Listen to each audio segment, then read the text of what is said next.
പാലക്കാട് ജില്ലയുടെ വടക്ക് കിഴക്കൻ മൂലയിൽ നീലഗിരി ബയോസ്ഫിയറിൽ ഉൾപ്പെടുന്ന പശ്ചിമഘട്ടത്തിലെ ഏറ്റവും മനോഹരമായ ഒരു പ്രദേശമാണ് സൈലന്റ് വാലി. കേരള ടൂറിസം രംഗത്ത് വളരെ പ്രാധാന്യമുള്ള ഒരു സ്ഥലമാണ് സൈലന്റ് വാലി. സൈലന്റ് വാലിയുടെ ഒരു ചെറിയ വിവരണമാണ് അവിടെയുള്ള നിത്യഹരിത വനത്തെപ്പറ്റി, അവിടെ സ്ഥാപിക്കാൻ നിശ്ചയിച്ചിരുന്ന ജലവൈദ്യുത പദ്ധതിയെപ്പറ്റി, ആ പദ്ധതി നിർത്തലാക്കിയതിനെ പറ്റി, അതേപോലെ തന്നെ അവിടുത്തെ റോഡുകളെ പറ്റി, പരിസ്ഥിതിക്ക് ദോഷമില്ലാതെ ആ പദ്ധതി ഇനി എന്തെങ്കിലും രീതിയിൽ നടപ്പാക്കാൻ പറ്റുമോ എന്നുള്ളതിനെ പറ്റിയൊക്കെയാണ് സക്കീർ സ്റ്റോറീസിന്റെ ഈ 26-ാം എപ്പിസോഡിൽ നാം ചർച്ച ചെയ്യുന്നത്. എല്ലാവർക്കും സക്കീർ സ്റ്റോറിയിലേക്ക് സ്വാഗതം. ചീവീടുകളുടെ ശബ്ദം പോലും ഇല്ലാത്ത നിശബ്ദ പ്രദേശമായതിനാലാണ് കുന്തിപ്പുഴയുടെ പരിസരത്തുള്ള ഈ പ്രദേശത്തിന് സൈലന്റ് വാലി എന്ന് വിളിക്കുന്നത്. എന്നാൽ ഇന്ന് ആ പ്രദേശം അത്ര നിശബ്ദമാണെന്ന് പറയുവാൻ പറ്റുകയില്ല. കുന്തിപ്പുഴ ഭാരതപ്പുഴയുടെ ഒരു പോഷക നദിയാണ്. പട്ടാമ്പിക്ക് സമീപം പള്ളിപ്പുറത്ത് വെച്ചാണ് കുന്തിപ്പുഴ ഭാരതപ്പുഴയിൽ ചെന്നു ചേരുന്നത്. പുഷ്പിക്കുന്ന 1000-ലേറെ സസ്യവിഭാഗങ്ങളും 110-ൽ പരം ഓർക്കിഡുകളും 400-ൽ പരം നിശാശലഭങ്ങളും 200-ലേറെ തരം ചിത്രശലഭങ്ങളും ഒക്കെ ഈ സൈലന്റ് വാലി വനങ്ങളിൽ ഉണ്ട്. കൂടാതെ വന്യമൃഗങ്ങളായ കടുവ, കരടി, മ്ലാവ്, മാൻ, ആന, കാട്ടുപോത്ത്, പുള്ളിപ്പുലി തുടങ്ങിയ നിരവധി മൃഗങ്ങളും ഇവിടെയുണ്ട്. ഏറ്റവും അപൂർവവും വംശനാശ ഭീഷണി നേരിടുന്നതുമായ സിംഹവാലൻ കുരങ്ങുകളെ ഇവിടെ ധാരാളമായി കാണാം. കുന്തിപ്പുഴയിൽ ഒരു ജലവൈദ്യുത പദ്ധതിക്ക് തുടക്കം കുറിച്ചിരുന്നു. 1928-ൽ ഇംഗ്ലീഷുകാരുടെ കാലത്ത് തന്നെ ജലവൈദ്യുത പദ്ധതിയുടെ സാധ്യത കണ്ടെത്തിയിരുന്നുവെങ്കിലും 1958-ൽ KSEB ഒക്കെ രൂപീകൃതമായതിനു ശേഷമാണ് ഇതിന്റെ ഇൻവെസ്റ്റിഗേഷൻ നടപടികൾ ആരംഭിച്ചത്. അക്കാലത്ത് മുൻഗണനയായി ചെയ്യേണ്ടുന്ന മറ്റു നിരവധി പദ്ധതികൾ ഇലക്ട്രിസിറ്റി ബോർഡിന്റെ കയ്യിൽ ഉണ്ടായിരുന്നത് കൊണ്ടാണ് ഈ പദ്ധതി കുറച്ചുകൂടി മാറ്റിവെച്ചത്. 1970-ലാണ് പിന്നീട് പദ്ധതി നടത്തിപ്പ് തുടങ്ങാൻ തീരുമാനിച്ചത്. 1970-ൽ മുക്കാലിയിൽ 5.21 ഹെക്ടർ വനഭൂമി KSEBക്ക് വിട്ടുകിട്ടുകയുണ്ടായി. അവിടെ പദ്ധതിക്ക് ആവശ്യമായ അവരുടെ ഉദ്യോഗസ്ഥന്മാർക്ക് താമസിക്കാനുള്ള ക്വാർട്ടേഴ്സുകൾ, ഓഫീസുകൾ, ഡോർമിറ്ററികൾ, IB ഒക്കെ അന്ന് അവിടെ സ്ഥാപിക്കുകയുണ്ടായി. അത്തരം അനുബന്ധ സൗകര്യങ്ങളിൽപ്പെട്ട ഏകദേശം 27 കെട്ടിടങ്ങൾ 1997 വരെ മുക്കാലിയിൽ നമുക്ക് കാണാൻ സാധിക്കുമായിരുന്നു. ഇൻവെസ്റ്റിഗേഷൻ വിഭാഗത്തിന് വേണ്ടി 1.08 ഹെക്ടർ സ്ഥലം മുക്കാലിയിൽ വേറെ ഒരു കോളനിയായി അനുവദിച്ചു. അവിടെ ഇപ്പോഴും KSEBയുടെ ഇൻവെസ്റ്റിഗേഷൻ വിഭാഗത്തിന്റെ കയ്യിലാണ് ആ സ്ഥലമുള്ളത്. അന്ന് സൈലന്റ് വാലിയിൽ വിഭാവനം ചെയ്തിരുന്നത് പ്രധാനമായും 120 മെഗാവാട്ട് ശേഷിയുള്ള ഒരു ജലവൈദ്യുത നിലയമായിരുന്നു. ഈ പദ്ധതിയുടെ ഡാം മുക്കാലിയിൽ നിന്ന് 23 കിലോമീറ്റർ ഉള്ളിലേക്ക് മാറി ഇന്ന് ടൂറിസ്റ്റ് സ്പോട്ടായി പ്രവർത്തിക്കുന്ന സൈരന്ത്രിയിലായിരുന്നു ഡാം നിർമ്മിക്കുവാനായി ഉദ്ദേശിച്ചിരുന്നത്. കുന്തിപ്പുഴയിലാണ് ഈ പദ്ധതി എന്ന് ഞാൻ നേരത്തെ സൂചിപ്പിച്ചിരുന്നുവല്ലോ. ഇടുക്കി ഡാം പോലെ ഒരു ആർച്ച് ഡാം ആയിരുന്നു ഇവിടെ നിർമ്മിക്കാൻ ഉദ്ദേശിച്ചിരുന്നത്.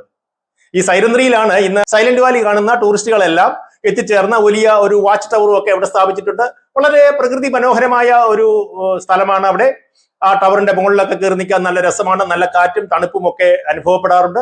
അതേപോലെ തന്നെ ദൂരെയുള്ള കുന്തിപ്പുഴ ഒഴുകുന്നതും ഒക്കെ അവിടെ നിന്ന് നമുക്ക് കാണാം. ശരാശരി 34,000 ക്യൂബിക് ഫീറ്റ് പെർ സെക്കൻഡ് എന്ന നീരൊഴുക്ക്, 34,000 ക്യുസെക്സ് എന്ന നീരൊഴുക്കാണ് അവിടെ നാം പ്രതീക്ഷിച്ചിരുന്നത്. ഡാം ടോപ്പിന്റെ ലെവൽ 981 മീറ്ററും അതേപോലെ തന്നെ പൂർണ്ണ റിസർവോയർ ലെവൽ FRL എന്ന് പറയുന്നത് 979 മീറ്ററും ആയിട്ടായിരുന്നു ഡിസൈൻ ചെയ്തിരുന്നത്. ഇങ്ങനെ ഉണ്ടാകുന്ന റിസർവോയറിൽ ഏകദേശം 248 ദശലക്ഷം ക്യൂബിക് മീറ്റർ വെള്ളം ശേഖരിക്കുവാൻ കഴിയുമായിരുന്നു. 29.75 ചതുരശ്ര കിലോമീറ്റർ ഉള്ള അത്രയും സ്ഥലത്തുള്ള അല്ലെങ്കിൽ അത്രയും വൃഷ്ടിപ്രദേശത്ത് പെയ്യുന്ന മഴയാണ് ഈ റിസർവോയറിലേക്ക് എത്തിച്ചേരുന്നത്. ഈ റിസർവോയറില് വെള്ളം സ്പ്രെഡ് ചെയ്ത് കിടക്കുന്നത് 2.84 ചതുരശ്ര കിലോമീറ്റർ ആണ്.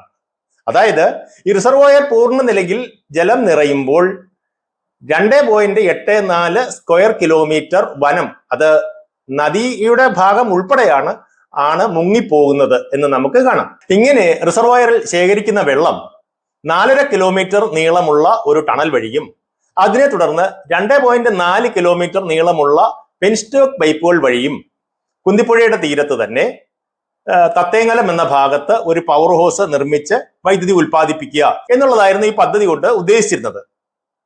റിസർവോയറിന്റെ പുറകെ എൻഡിൽ നിന്നും മറ്റൊരു ടണൽ വഴി ഒലിപ്പുഴയുടെ തീരത്ത് മറ്റൊരു പവർ ഹൗസ് കൂടി നിർമ്മിക്കുന്നതിനെ കുറിച്ചും അന്ന് ആലോചിച്ചിരുന്നു.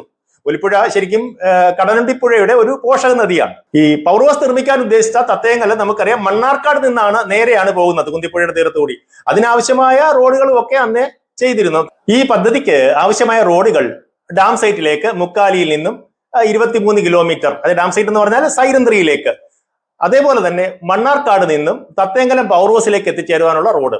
ഈ 2 റോഡുകളും ആ റോഡിൽ ആവശ്യമായ പാലങ്ങളും കലുങ്കുകളും എല്ലാം തന്നെ KSEB ആദ്യം തന്നെ നിർമ്മിച്ചിരുന്നു. എന്നാലല്ലേ നമുക്ക് അങ്ങോട്ട് ചെല്ലാൻ പറ്റുകയുള്ളൂ. റോഡുകൾ നിർമ്മിച്ചു എന്ന് ഞാൻ പറഞ്ഞെങ്കിലും എല്ലാ റോഡുകളും പൂർണ്ണ അർത്ഥത്തിൽ നമ്മുടെ നാഷണൽ ഹൈവേ നിലവാരത്തിലൊന്നും അല്ല നിർമ്മിച്ചത്. കുറെ ഭാഗമൊക്കെ ഫിനിഷിംഗ് വർക്കുകളായുള്ളൂ. ബാക്കി മുഴുവൻ റോഡുകളും വെട്ടി ജീപ്പുകളും മറ്റ് ടിപ്പറുകളും ഒക്കെ പോകത്തക്ക രീതിയിൽ എത്തിച്ചേർന്നിരുന്നു. ഇങ്ങനെ പദ്ധതിക്ക് ആവശ്യമായ റോഡുകളും പാലങ്ങളും ഒക്കെ അതുപോലെ തന്നെ ക്വാർട്ടേഴ്സുകളും ഒക്കെ നിർമ്മിച്ചു കഴിഞ്ഞപ്പോൾ പദ്ധതിക്കെതിരായി പരിസ്ഥിതി പ്രവർത്തകർ പരിസ്ഥിതി സംരക്ഷണത്തിനായുള്ള പ്രക്ഷോഭങ്ങളും ശക്തമാക്കി.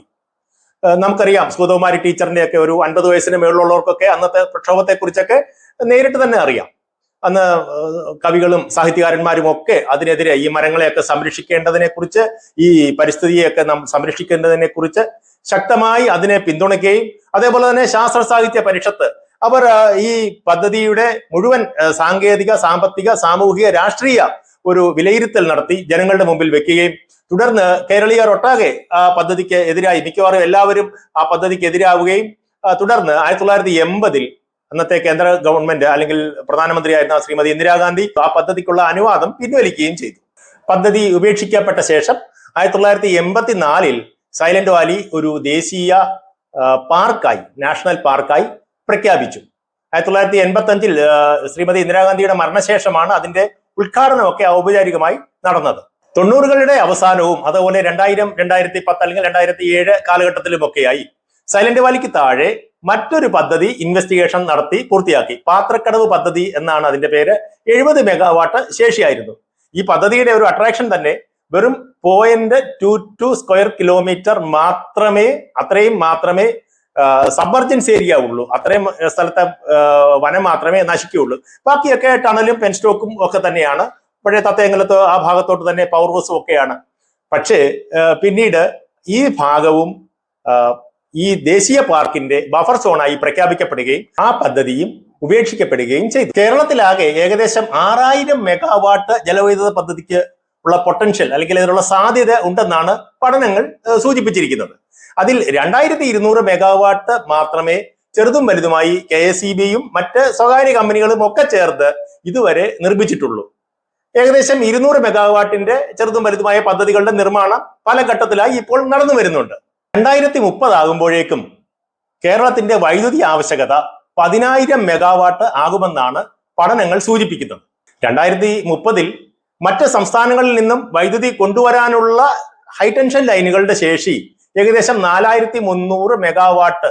അത്രയും കറണ്ട് കൊണ്ടുവരുവാൻ മറ്റ് കേന്ദ്ര പദ്ധതികളിൽ നിന്നായാലും ശരി, കേന്ദ്ര പൂളിൽ നിന്നായാലും ശരി, മറ്റ് സംസ്ഥാനങ്ങളിൽ നിന്നായാലും ശരി കേരളത്തിലേക്ക് കൊണ്ടുവരുവാൻ 4300 മെഗാവാട്ടിന്റെ കപ്പാസിറ്റി മാത്രമേ നമ്മുടെ ട്രാൻസ്മിഷൻ ലൈനുകൾക്ക് ഉണ്ടാവത്തുള്ളൂ.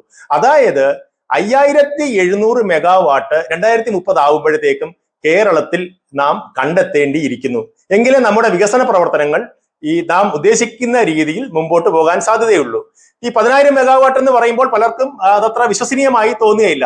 എന്നാൽ ഈ 2025 അല്ലെങ്കിൽ 2024 ഒക്കെ വേനൽക്കാലത്ത് പീക്ക് സമയങ്ങളിൽ 5900, 6000 മെഗാവാട്ട് അടുപ്പിച്ച് നമുക്ക് ഡിമാൻഡ് ഉണ്ടായിട്ടുണ്ട് എന്നുള്ളതാണ് വസ്തുത.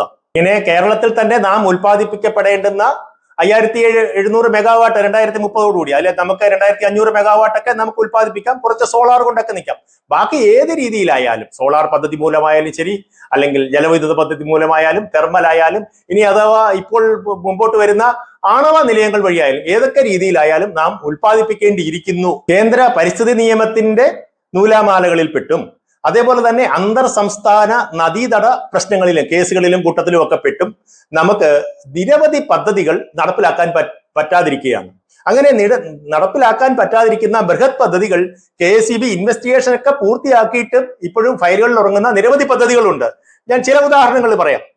Muthirapuzha pumped storage scheme PSP scheme 100 megawatt, Achankovil 60 megawatt, Pathrakkadavu 70 megawatt, upper Chaliyar PSP 300 megawatt 360 megawatt, Kakkayam PSP 800 megawatt, Amrit Pamba PSP 200 megawatt, Idukki PSP 800 megawatt, Marayoor PSP 160 megawatt, Pallivasal PSP 600 megawatt, Mankulam stage 2 40 megawatt, അതേപോലെ തന്നെ പൂയംകുട്ടി പദ്ധതി, പെരിഞ്ചാംകുട്ടി പദ്ധതി, പെരിങ്ങൽകുത്ത് റൈറ്റ് ബാങ്ക് 240 മെഗാവാട്ടിന്റെ പദ്ധതി, അതേപോലെ ചാലിപ്പുഴ പദ്ധതി, ചാലിയാർ പദ്ധതി, പാണ്ടിയാർ പുന്നപ്പുഴ പദ്ധതി, അതിരപ്പള്ള പദ്ധതി, കാരപ്പാറ കുരിയാർകുട്ടി പദ്ധതി, അങ്ങനെ നിരവധി പദ്ധതികൾ ഇൻവെസ്റ്റിഗേഷൻ ഒരു ഘട്ടത്തിൽ അല്ലെങ്കിൽ അതിന്റെ പ്രാഥമിക ഘട്ടം അല്ലെങ്കിൽ ചിലതിന്റെയൊക്കെ DPR തന്നെ ആയിരിക്കുന്ന പദ്ധതികൾ ഇലക്ട്രിസിറ്റി ബോർഡിന്റെ കയ്യിൽ ഉണ്ട്. ഈ പദ്ധതികളൊക്കെ നടപ്പാക്കപ്പെടാതിരിക്കുന്നതിന് പല പല കാരണങ്ങളുണ്ട്. ഞാൻ നേരത്തെ പറഞ്ഞു, പരിസ്ഥിതി നിയമത്തിന്റെ പ്രശ്നങ്ങളുണ്ട്, അതേപോലെ അന്തർ സംസ്ഥാന നദീജല പ്രശ്നങ്ങളുണ്ട്, ചില സ്ഥലങ്ങളിൽ ജനങ്ങളുടെ എതിർപ്പുകളുണ്ട്, ഇങ്ങനെയുള്ള പല പ്രശ്നങ്ങളുണ്ട്. ഇതിനൊക്കെ എന്താണ് ഒരു പരിഹാരം എന്നുള്ളത് കൂടി നാം കണ്ടുപോകേണ്ടതുണ്ട്. അത് മുഴുവൻ കേരളീയരും അതേപോലെ തന്നെ KSEBയും ഒക്കെ ഒന്നുകൂടി ഈ പദ്ധതികൾ വിചിന്തനം ചെയ്യണമെന്നാണ് എന്റെ വ്യക്തിപരമായ അഭിപ്രായം. പരിസ്ഥിതി സംരക്ഷണം ഉറപ്പാക്കി ഏറ്റവും കുറഞ്ഞ പരിസ്ഥിതി ദോഷം മാത്രം ഉണ്ടാവുന്ന രീതിയിൽ പദ്ധതികൾ നടപ്പിലാക്കാൻ പറ്റുമോ എന്നുള്ളത് നാം പരിശോധിക്കേണ്ടതാണ്. ഈ ജലവൈദ്യുത പദ്ധതികളുമായി ബന്ധപ്പെട്ട് ഡാം നിർമ്മിക്കുന്നത് മൂലം ഉണ്ടാകുന്ന ജലസംഭരണി, ആ ജലസംഭരണി മൂലം നല്ല ഒരളവിൽ വനഭൂമി മുങ്ങിപ്പോകാറുണ്ട്. അപ്പൊ അതാണ് നമുക്ക് പരിസ്ഥിതിക്ക് ഏറ്റവും കൂടുതൽ ഉണ്ടാകുന്ന ഒരു ദോഷം എന്ന് പറയുന്നത്. അപ്പൊ ഈ ഒരു ദോഷം പരിഹരിക്കുവാനായി നമുക്ക് മറ്റ് ആൾട്ടർനേറ്റീവുകൾ, അതിന് ഏറ്റവും നല്ലത് ട്രെഞ്ച് വിയർ എന്ന ഒരു കൺസെപ്റ്റ് ഉണ്ട്. ട്രെഞ്ച് വിയർ, കുഴിയണ എന്ന് പറയും. അതായത് ഹിമാചൽ പ്രദേശിൽ നിരവധി വലിയ പദ്ധതികൾ ഇങ്ങനെ ട്രെഞ്ച് വിയർ വഴിയാണ് ചെയ്തിരിക്കുന്നത്. ഇവിടെ ഡാം ഇല്ല, ഡാം എന്ന് പറഞ്ഞാൽ അണക്കെട്ടില്ല, അതേപോലെ തന്നെ റിസർവോയറും ഇല്ല. അതിന് പകരം ഈ നദി ഒഴുകിപ്പോകുന്ന നദിയുടെ ഒഴുക്കില്, നദിയുടെ വീതി വശത്തിൽ അല്ലെങ്കിൽ നദിക്ക് കുറുകെ ഒരു ചാല്, ഒരു 2-3 മീറ്റർ താഴ്ചയിൽ, ഒരു 3-4 മീറ്റർ വീതിയിൽ ഒരു ചാൽ ഉണ്ടാക്കുകയും അതിന്റെ മുകളിൽ ചില ഗ്രേറ്റിംഗ്സ് ഒക്കെ ഇടുകയും അതിൽ കൂടി താഴെ വീഴുന്ന വെള്ളം ടണലുകൾ അടിച്ച്, അത് എല്ലാ സ്ഥലത്തും അത് പ്രയോഗപ്രദമാവുകയില്ല, പക്ഷെ എന്നാലും നമ്മുടെ പ്രോജക്ട് ഏരിയകളിലൊക്കെ നല്ല പാറക്കെട്ടുകളാണുള്ളത്. അത്തരം പാറക്കെട്ടുകളിലൂടെ ടണൽ അടിച്ച് നമുക്ക് പവർ ഹൗസിൽ, ടണൽ വഴി പവർ ഹൗസിൽ എത്തിച്ച് അവിടെ പവർ ഹൗസ് ചെയ്യാം. അപ്പൊ ഇവിടെ വനഭൂമിയുടെ നാശം വളരെ കുറവാണ്. പക്ഷെ ഇത് മൂലം നമ്മളെ ഇന്ന് വിഭാവനം ചെയ്തിരിക്കുന്ന അത്രയും അളവിൽ, അത്രയും ബൃഹത്തായ പദ്ധതികൾ സാധിക്കുകയില്ല. കാരണം നമുക്കിവിടെ വെള്ളം ശേഖരിക്കാൻ കഴിയാത്തത് കൊണ്ട് തന്നെ വേനൽക്കാലത്ത് ഇവിടെ ഉൽപാദനം നടക്കുകയില്ല. വേനൽക്കാലത്ത് നമ്മുടെ പുഴകളിലൊന്നും കാര്യമായ വെള്ളമില്ലല്ലോ. പക്ഷേ നാം ഒരു കാര്യം മനസ്സിലാക്കണേ, ഏകദേശം 6 മാസം നീണ്ടു നിൽക്കുന്ന മഴക്കാലം കേരളത്തിലുണ്ട്. അതേപോലെ തന്നെ വേനൽ മഴയും പല വർഷങ്ങളിലും നമുക്ക് കിട്ടാറുണ്ട്. ഇതുമൂലമൊക്കെ നമ്മുടെ പുഴകളിൽ ഉണ്ടാകുന്ന വെള്ളമൊക്കെ ഉപയോഗിച്ച് ചെയ്യാം. പക്ഷെ വേനൽക്കാലത്തെ നമ്മുടെ ഡിമാൻഡിന് വേണ്ടി മറ്റു പദ്ധതികൾ നാം കണ്ടുപിടിക്കേണ്ടി വരും. എങ്കിലും ഇതൊരു താൽക്കാലിക ആശ്വാസമായി നമുക്ക് ചെയ്യാം. വനനശീകരണത്തിന് എതിരായിട്ട് വനനശീകരണം കുറയ്ക്കുവാനുള്ള ഒരു മെത്തേഡ് എന്നുള്ള രീതിയിൽ നമുക്കിത് ചെയ്യാവുന്നതാണ്. നാം കേരളത്തിൽ തന്നെ കണ്ണൂർ ജില്ലയിൽ ബരാപ്പോൾ എന്നൊരു ചെറിയ പദ്ധതിയിൽ നാം ഇങ്ങനെയുള്ള ട്രെഞ്ച് വിയർ നിർമ്മിച്ചിട്ടുണ്ട്. പക്ഷെ അവിടെ ടണലിന് പകരം അവിടുത്തെ ജിയോളജി അനുസരിച്ച് നാം കനാലാണ് നിർമ്മിച്ചിരിക്കുന്നത്. അപ്പോൾ സാധാരണ നമുക്ക് ടണലിലേക്ക് പോവുകയാണെങ്കിൽ ഇത് വളരെ പ്രായോഗികമായിട്ട് നടപ്പിലാക്കാൻ പറ്റുമെന്നാണ് എനിക്ക് തോന്നുന്നത്. നമുക്ക് ഒരു ഉദാഹരണം സൈലന്റ് വാലി തന്നെ എടുത്ത് പരിശോധിക്കാം. സൈലന്റ് വാലിയിൽ റിസർവോയർ ഉണ്ടാകുന്നത് മൂലം, ഒരു ഡാം കൺസ്ട്രക്ട് ചെയ്യുന്നത് മൂലം 2.84 ചതുരശ്ര കിലോമീറ്റർ ആണ് വെള്ളം മുങ്ങിപ്പോകുന്നത് നാം നേരത്തെ സൂചിപ്പിക്കുകയുണ്ടായി. അപ്പോൾ ഇവിടെ നമുക്ക് ഈ പദ്ധതിയിലേക്ക് നാം ട്രെഞ്ച് വിയറിലേക്ക് മാറുകയാണെങ്കിൽ ഇങ്ങനെ ഈ വെള്ളം മുങ്ങിപ്പോകുന്നത് കൊണ്ട് വനം നശിക്കുന്നില്ല. നമ്മുടെ ഏറ്റവും നല്ല വനമായ, നിത്യഹരിത വനമായ സൈലന്റ് വാലിയിലെ വനം നമുക്ക് നശിപ്പിക്കാത്ത രീതിയിൽ ചെയ്യാം. പിന്നെ ടണൽ, അത് ഭൂമിക്കടിയിൽ കൂടെയാണ്. പെൻസ്റ്റോക്ക് വരുന്ന കുറച്ച് സ്ഥലങ്ങളിൽ, അത് ജനവാസമുള്ള ബഫർ സോണിലോ അല്ലെങ്കിൽ ബഫർ സോണിന്റെ വെളിയിലും ഒക്കെ ആയിട്ടാണ് വരുന്നത്. അതേപോലെ ഈ പദ്ധതിക്ക് ആവശ്യമായ റോഡുകളെല്ലാം നാം നിർമ്മിച്ചു കഴിഞ്ഞതാണ്. അതിനെ ഒന്ന് ഇമ്പ്രൂവ് ചെയ്താൽ മാത്രം മതി. അതേപോലെ തന്നെ അന്നത്തെ ക്വാർട്ടേഴ്സുകളൊക്കെ പൊളിഞ്ഞു പോയെങ്കിലും നമുക്ക് താൽക്കാലിക അക്കോമഡേഷൻസ് അവിടെ ഉണ്ടാക്കേണ്ടി വരും. അപ്പോ ഈ എല്ലാ ഇൻഫ്രാസ്ട്രക്ചറും ഉള്ള ഇത്തരം സ്ഥലങ്ങളിൽ ഇത് പറ്റും, അല്ലെങ്കിൽ അതിന്റെ സാധ്യതയെക്കുറിച്ച് നാം ഒന്ന് അന്വേഷിച്ചു നോക്കണം, പഠിച്ചു നോക്കണമെന്നാണ് എനിക്ക് പറയുവാനുള്ളത്. നമുക്കറിയാം, ഇപ്പോൾ തന്നെ ഈ അട്ടപ്പാടി ടൂറിസ്റ്റുകൾ, അട്ടപ്പാടി ഈ സൈരന്ത്രിയിൽ ഒരു വലിയ വാച്ച് ടവർ ഒക്കെ ഉണ്ടെന്ന് ഞാൻ നേരത്തെ പറഞ്ഞു. അതുപോലെ തന്നെ ഈ സൈരന്ത്രി വനം കാണുവാനായിട്ടുമൊക്കെ മുക്കാലിയിൽ നിന്നും ഫോറസ്റ്റ് ഡിപ്പാർട്ട്മെന്റിന്റെ നിയന്ത്രണത്തോടുകൂടി ഏകദേശം 30-ൽ പരം ജീപ്പുകൾ 1-2 തവണ ഈ ടൂറിസ്റ്റുകളെയും കൊണ്ട് 5-6 പേരെ കൊണ്ട് പോകാറുണ്ട്. ഇത് കൂടാതെ ഫോറസ്റ്റ് ഡിപ്പാർട്ട്മെന്റിന്റെ ധാരാളം ബസ്സുകളും പോകുന്നുണ്ട്. അപ്പൊ ഇത്രയധികം ടൂറിസ്റ്റുകൾ ഈ റോഡിൽ കൂടി ഇപ്പോഴും അവിടെ പ്രപ്പോസ് ചെയ്ത സ്ഥലത്ത് അവിടെ സന്ദർശിക്കുവാനായിട്ട് പോകുന്നുണ്ട്. ആ റോഡ് മാത്രം നമ്മൾ ഉപയോഗിച്ചാൽ മതി. അപ്പൊ വനനശീകരണം ഏറ്റവും കുറച്ച് എന്നുള്ള രീതിയിൽ നമുക്ക് ആ പ്രോജക്റ്റ് ചെയ്യാമോ എന്നുള്ളതിനെ കുറിച്ച് നാം പഠിച്ചു നോക്കണം. കാരണം ടൂറിസത്തിന് വേണ്ടി നമുക്കത് ഉപയോഗിക്കാമെങ്കിൽ എന്തുകൊണ്ട് നമുക്കതൊരു ജലവൈദ്യുത പദ്ധതിക്ക് കൂടി ചേർത്ത് ഉപയോഗിച്ചുകൂടാ എന്നുള്ളത് നാം പരിശോധിക്കേണ്ടതല്ലേ? ഇതാണ് എൻ്റെ അഭിപ്രായം. ഇങ്ങനെ ആതിരപ്പള്ളി ഉൾപ്പെടെ ഓരോരോ പദ്ധതികളായി എടുത്ത് അതിന്റെ സാധ്യതകൾ പരിശോധിച്ച് പരിസ്ഥിതിക്ക് ഏറ്റവും കുറഞ്ഞ ദോഷം മാത്രം ഉണ്ടാവുന്ന രീതിയിൽ പ്രോജക്ട് റിപ്പോർട്ടുകളെ പുനരവലോകനത്തിന് വിധേയമാക്കണം എന്ന് എൻ്റെ അഭിപ്രായം ഒരിക്കൽ കൂടി പറഞ്ഞുകൊണ്ട് ഞാൻ ഈ വീഡിയോ അവസാനിപ്പിക്കുകയാണ്. വർദ്ധിച്ചു വരുന്ന വൈദ്യുതി ആവശ്യം നിറവേറ്റുവാനായി തീർച്ചയായിട്ടും നമുക്ക് ഇക്കാര്യത്തിലൊക്കെ ഒരു പുനർവിചിന്തനം ആവശ്യമാണെന്ന് നിങ്ങൾക്ക് തോന്നുന്നുണ്ടെങ്കിൽ ഈ വീഡിയോ ഉപകാരപ്രദമാവുന്നവർക്ക് വേണ്ടി ഷെയർ ചെയ്യുക. നിങ്ങളുടെ അഭിപ്രായങ്ങൾ കമന്റ് രൂപത്തിൽ രേഖപ്പെടുത്തുക. അല്ലെങ്കിൽ നിങ്ങൾക്ക് ഇത് ഇഷ്ടപ്പെട്ടെങ്കിൽ ഇത് ലൈക്ക് ചെയ്യുക. സക്കീർ സ്റ്റോറീസിന്റെ മറ്റൊരു എപ്പിസോഡുമായി ഞാൻ വീണ്ടും വരാം. ബൈ.